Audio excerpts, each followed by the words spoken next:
"Housekeeper, would you mind getting the coffee done already?" she said, feeling a bit exasperated. People who have difficulty finding work in other fields often excel at housekeeping. My sister-in-law was her usual self, smug and self-satisfied. I was about to say something when I caught the man whose sister-in-law's fiancé was looking our way. We got a surprise hug. I was puzzled at first, but in that moment, it felt like the tables had turned. "My name is Candace, I'm 35, and I love falling asleep while watching videos of my child's dance recitals. My child is the best, an angel. They're adorable and tiny limbs during the dance are just so cute. I guess you could say I'm a bit of a spoiler. Well, why not? As a parent, we all know that our children are always the cutest, right? Maybe sister-in-law Jen was raised the same way. Let's go back a few years to when I was a newlywed and Edward proposed. He mentioned wanting to live with his parents after we got married. To be honest, I felt a bit uneasy living with Edward's parents, his father, Matt, and his mother, Terra, in a duplex. I'd heard that it often doesn't work out well, but I was determined to make it work for us. But surprise! This is your story channel. If you haven't subscribed yet, please join us to stay updated with more real stories happening around you. Surprise, Matt and Terra were actually pretty nice. I was feeling pretty good about things, so I was all into planning the wedding. But then, things took a different turn. Everything was fine with my in-laws, but not with Jen. It all started when I went to the Lowe's house to talk about the wedding and registration. A relative of Edward's who was there said, "Edward, you've got yourself a pretty bride, right?" At that moment, Jen glared at me coldly, and Matt cheerily responded, "Edward, you're lucky to have such a beauty." I thought I saw Jen glaring at Matt, but I brushed it off as my imagination. We didn't see each other for a while, so I soon forgot about it. However, on our way to the wedding, for some reason, Jen wore a white dress. Jen's in her late 20s, so she knows her wedding etiquette. But she chose a color that clashed with the wedding dress. Of course, the in-laws and Edward were like, "What were you thinking?" But she just said, "This was all I had." The in-laws said she left the house in a different colored dress and must have changed on the way, doing so sneakily. It's only malicious if she did it in secret. She even commented on my wedding dress. When Candace wears it, it doesn't really look like a wedding dress, more like a cheap $19,000 dress. I guess it depends on who wears these fancy clothes and leaves. Why would she do something so cruel? The next day after the ceremony, Jen's attitude changed dramatically. She said, "Hey, don't mix my laundry with yours," and interrupted my chores. I'd been doing most of the housework for Terra, and now I was being scolded by Jen. She didn't like that I washed her laundry together. Washing with a plane. Maybe her clothes make me look plain. It was a bit too much for me. She asked me to wash them again. She threw her laundry at me and left. I wish I had the words to respond, but I was just so caught off guard. Adults don't talk like that, right? I separated the laundry because I didn't want the planners to get mixed up.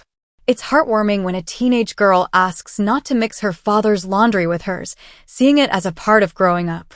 To avoid any potential drama, I decided to just put the clothes back in the closet. Terra was cool about it and even apologized for Jen's behavior. Since then, Jen's been on a rant. She's been sharing her opinions about the food I make, talking about my body odor, and basically saying whatever she wants, even in front of Edward and the in-laws. She just wouldn't stop, even when everyone scolded her. She even started saying things like, "I dropped out of school, so I'm teaching her about household matters." She probably doesn't even know basic common sense. It's true. I did drop out to chase a dream when I was younger, so my highest level of education is incomplete. But it's never been an issue for me, and I'm not ashamed of it. Being belittled for my education is trivial to me. Jen graduated from a junior college near her home, and she acts like she's more elite than me because of it, even though it's not a prestigious university. She even started saying, "I'm an elite owl like you." But, Jen wasn't always like this. I wondered what had upset her so much. Then a few months after the wedding, there was a gathering with relatives. Everyone had met at the wedding, but this time it was more of an opportunity to chat with me and Edward, kind of like a get-together. And then Candace's wedding dress was so cute. Edward is so lucky to have such a wonderful woman in his life. I'm so excited to see what their kids will look like. Everyone was so excited to see her look. I'm not trying to brag, but I'm pretty confident in my looks. Edward might not be the typical heartthrob, but he's got a good-looking face and a charming vibe, which has made him pretty popular with the family. We're the go-to couple, you know. As the relatives chatted, not paying us any mind, Jen got all riled up and suddenly blurted out, "You might not know, but I was super popular in high school." And that was it. I totally got why Jen was so angry. Everyone was stunned, but Jen just started bragging about how popular she was and how guys would crowd around her when she walked down the street. It all sounded a bit exaggerated, especially when you looked at Jen. She's not exactly a looker, is she? With her small eyes and big, round nose, it's hard to believe she had the kind of experiences she claimed. Everyone just listened, looking a bit doubtful, and before long, interest started to wane. Then we switched topics. I listened to her out of pity, but later, when I went to the kitchen for a drink, Jen followed and playfully yanked my hair from behind. "What? You think you're better than me? What are you talking about? I know you were just trying to be nice when you said I was popular." I could tell she was momentarily taken aback. I mean, she even started claiming to have had 7 boyfriends at one point. It was obviously a lie. I try to listen, but it's hard to stay interested when you can tell it's all made up. You think you're so great just because you're called pretty, right? That's just because our country relatives aren't used to women. I'm not feeling great about it. Jen let go of my hair and shut up, but she yanked my hair even harder. In this house, and really in this whole neighborhood, I'm the cutest. I've been told I'm cute since I was a child. Don't get cocky just because you wear makeup. Jen, who couldn't become prettier even with makeup, accused me. Okay. I'm just saying you're the cutest, Jen. You're just saying that because you're a dropout. She gave my back a little push, releasing my hair as I fell forward. Jen, who was clearly pleased with herself, spat in my face. Don't get carried away just because you're called cute. I'm the cutest. And walked away. This incident, of course, had to be reported to Edward and the in-laws. When I shared the story, everyone looked a bit disappointed. I learned that Jen is a narcissist with too much self-esteem, just like how she acted at the family gathering. It turns out the reason for this behavior was her late grandfather, who doted on her as his only granddaughter. He was always saying how she was cuter than celebrities on TV, which is probably why she had such a skewed view of beauty. She's had a tough time with classmates in the past, and it seems like she's still struggling with how she's perceived. Everyone apologized to me for the inconvenience, but they said there was nothing they could do. Edward and the in-laws say Jen won't listen to anyone. I totally understand. But it's frustrating to hear that nothing can be done, especially when she's not just verbally abusive, but also physically harmful. It's heartbreaking to hear that no one can do anything about it. I thought about getting a divorce as soon as I got married. But then, within 3 weeks, Jen brought home a guy and introduced him as her fiancé.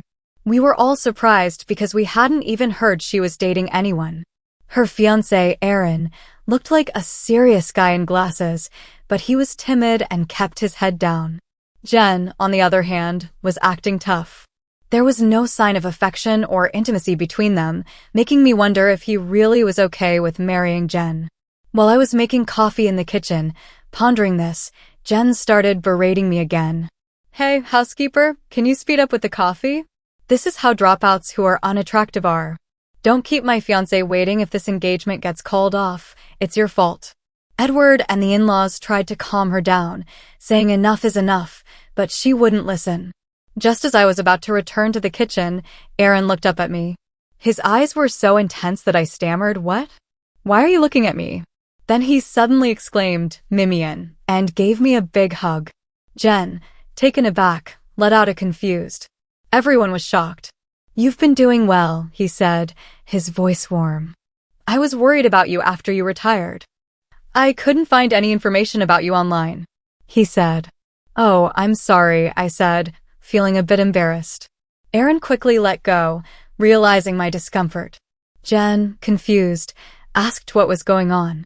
"Are you a fan for my marriage?" Aaron proudly responded, "Yes, I'm a fan of Mimeon." He seemed so different from the timid person we saw earlier. Terra, puzzled, asked Mimeon, "Who's that?" Edward explained, "It's the idol group Candace used to be part of, right?" I nodded silently in response. Mary Jenny, or Mary and Jenny Pie, was the band I was in high school. I moved to the city at 16 and performed as Mimi Pie until 19. Mary Jenny may not have become world famous, but we were popular. Unfortunately, the group broke up due to some members' bad behavior, and I left the music industry at 20. I was the lead singer and the group's leader. That's why I dropped out of school. I chose to chase my dreams while working part-time and decided to put my education on hold, and I've never looked back. Back when I was a teenager and had decided to marry Edward, I was working at an apparel shop.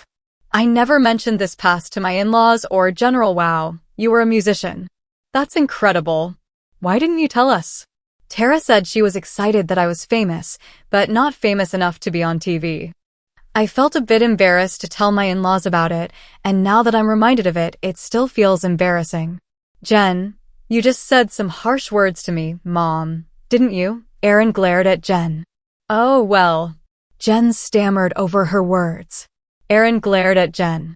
"How could you say such things to me, man? What right does that girl have to act like she's better than everyone?" Aaron suddenly felt upset with Jen, and everyone was surprised. "What? These two are engaged." "Calm down, Aaron. I'm not bothered by it." "Don't be so hard on her," I said, turning to Aaron. Aaron raised his voice. "No, my friend, you're mistaken. She only approached me because I'm a doctor. She said she'd marry anyone if it meant bragging to her sister-in-law."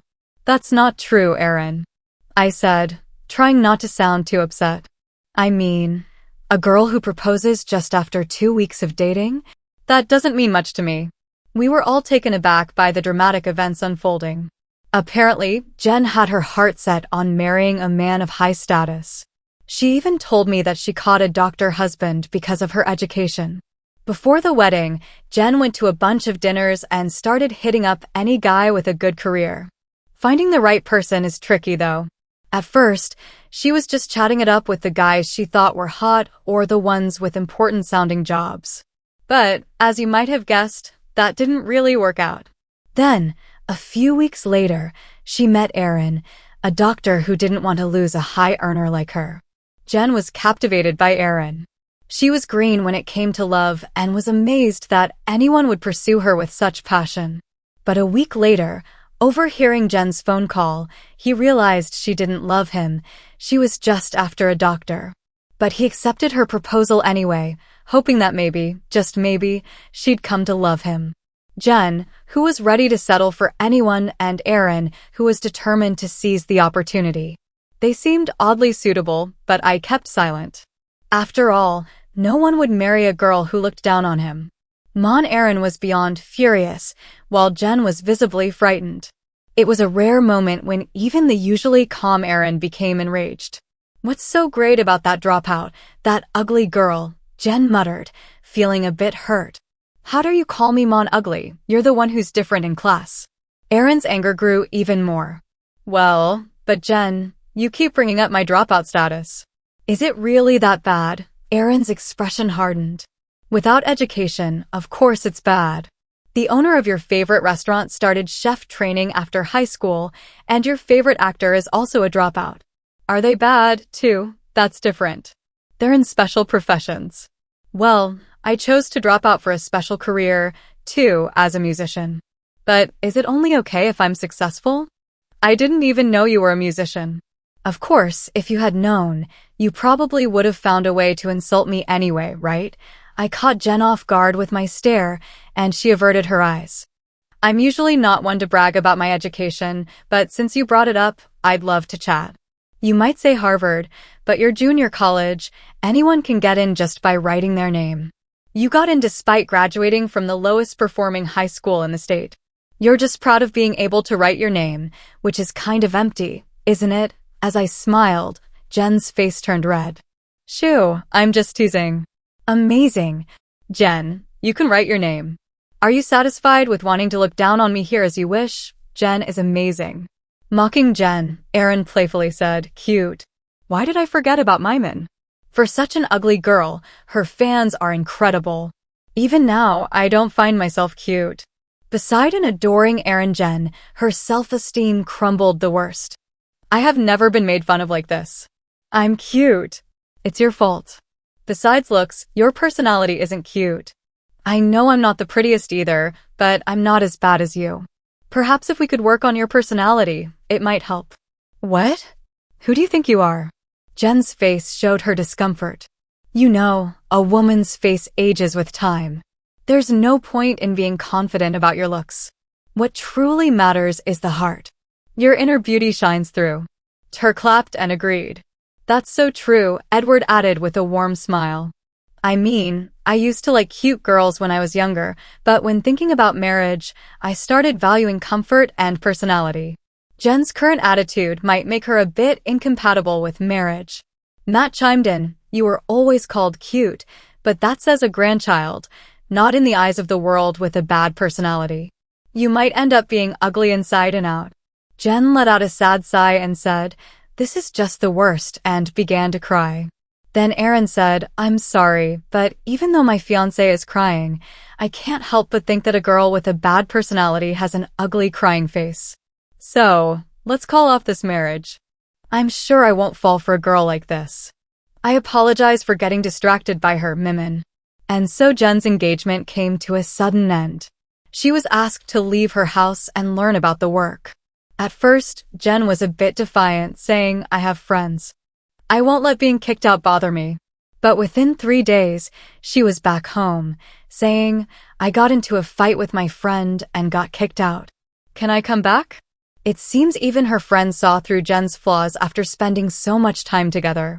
Despite her best efforts, no one was willing to take her in. It's heartbreaking, but no one accepted Jen. My in-laws and Edward felt they had spoiled Jen a bit too much.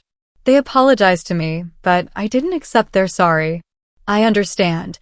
It's hard for parents to let their kids go, but at 20, she's a grown woman, and she's responsible for her actions. And then there's Edward. He had secretly planned to give Jen a house to live separately from me before she was kicked out. He apologized, saying he was sorry for making me endure that. He said he would do better at protecting his wife, or else he'd have to consider ending the marriage. I joked afterwards. Jen moved into her own place. She was robbed, asked for money by men she met on a dating app, sprained her ankle falling off her bike, and found all her oranges rotten. It seems like her past misdeeds are catching up. Well, good luck to her. I'm not really thinking that, though. As for me, I'm busy raising our little girl.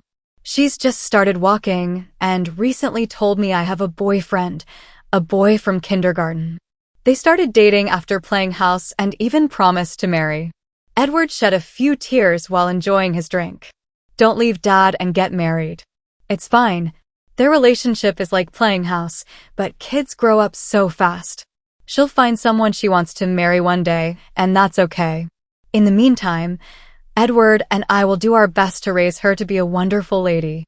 Now that my daughter has made a bit of a mess, it's time for a friendly chat and to start preparing her for the journey to becoming a lady, which is still a long road ahead.